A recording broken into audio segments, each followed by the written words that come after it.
I noticed here that the majority of the people have a lot of devotion towards Shiva, but I came from the United States, from South Mississippi, and this yoga is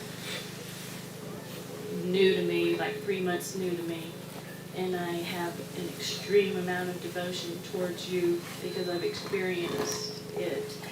But I don't really feel the devotion towards Shiva. I know we say the mantra, but do we need to have that devotion towards him to progress on the spiritual path? Shiva doesn't need your devotion.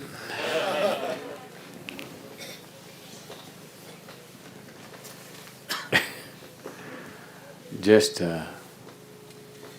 yesterday, someone was reading a passage to me from a book written by Friedrich Nietzsche. You heard of him? He's not from Missouri. Mississippi. You're from Mississippi? I'm sorry. He's not from Mississippi, from Germany. So, Friedrich Nietzsche is saying, or his character is saying, only because there are so many people to receive the light, the sun can enjoy coming up. This is German bullshit. If none of you are here, the sun will still come up the same way, with the same glory. Yes or no? He does not come up for you. This is a disease that human beings have got. They think the whole existence is human-centric. It is not so.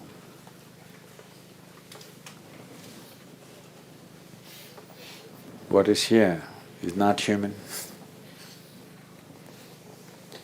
A tremendous phenomena is happening here, nothing to do with humanity. Well, it has a lot to do with humanity, but it's not of human nature. So Shiva doesn't need your devotion.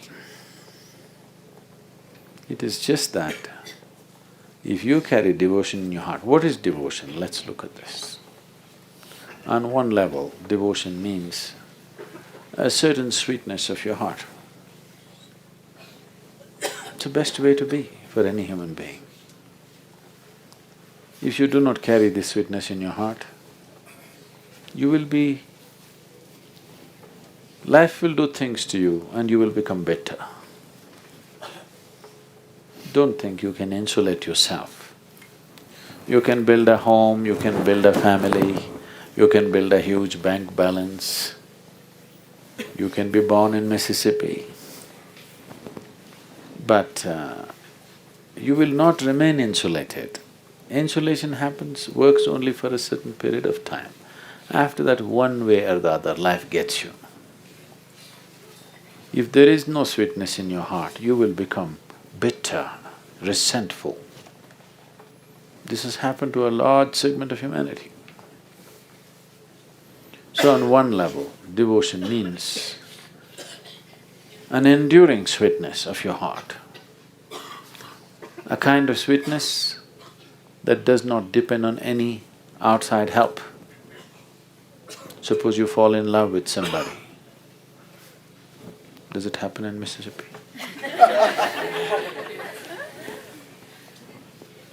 Suppose you fall in love with somebody, your heart becomes sweet. But for how long, there is no guarantee.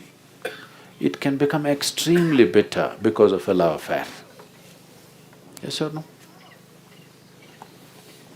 We are not wishing that, but it can become. Either because of situations, or because of disease, or because of death, or because of loss, so many ways, or simply because of boredom.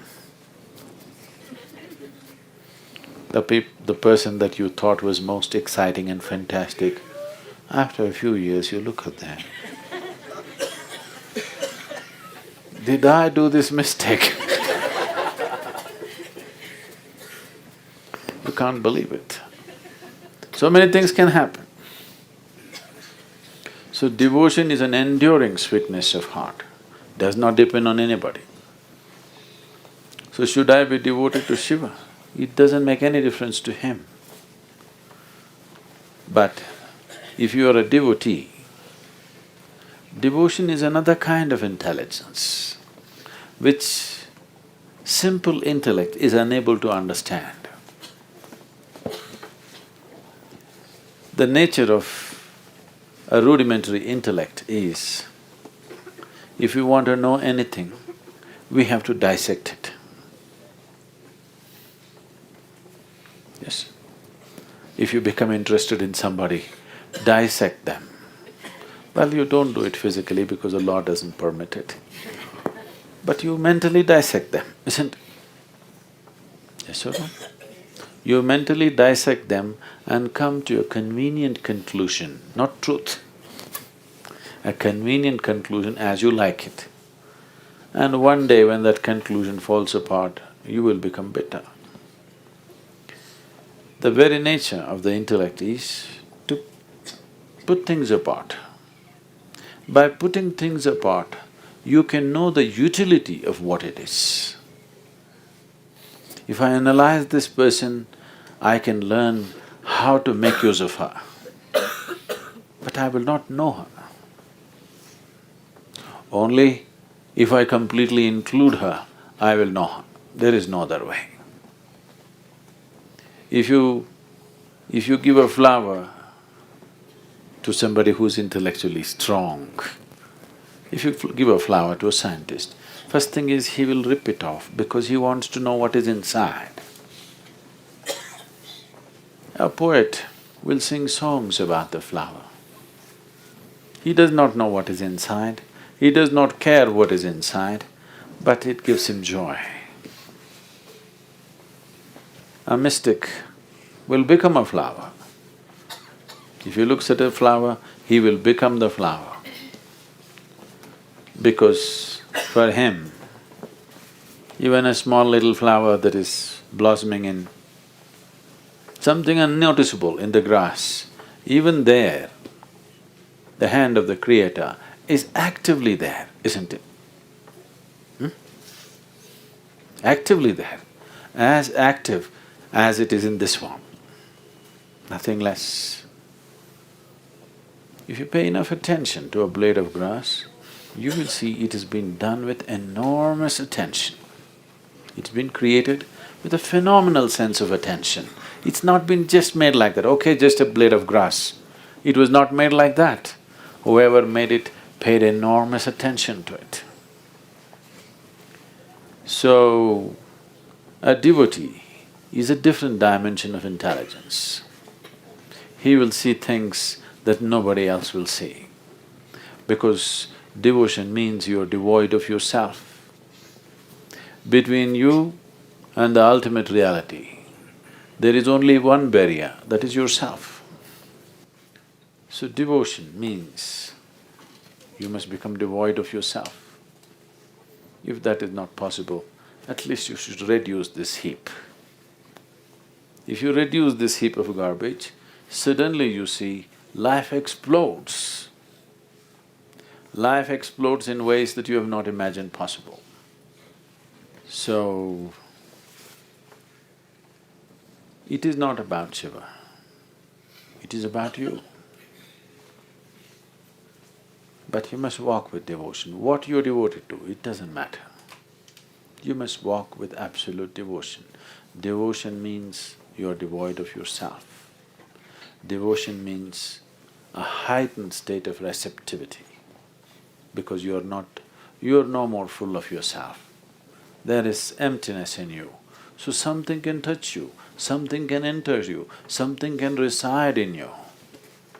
You are looking at everything through your psychological mess, and you understand your intellect as the only intelligence. Intellect is a very rudimentary form of intelligence, useful only for utilitarian purposes. To make a living, to survive in the world, your intellect is needed. For anything else, if you want to access any other dimension, your intellect is not good enough. a deeper dimension of intelligence in you has to function. If this has to function, to be in devotion is the easiest way to do it.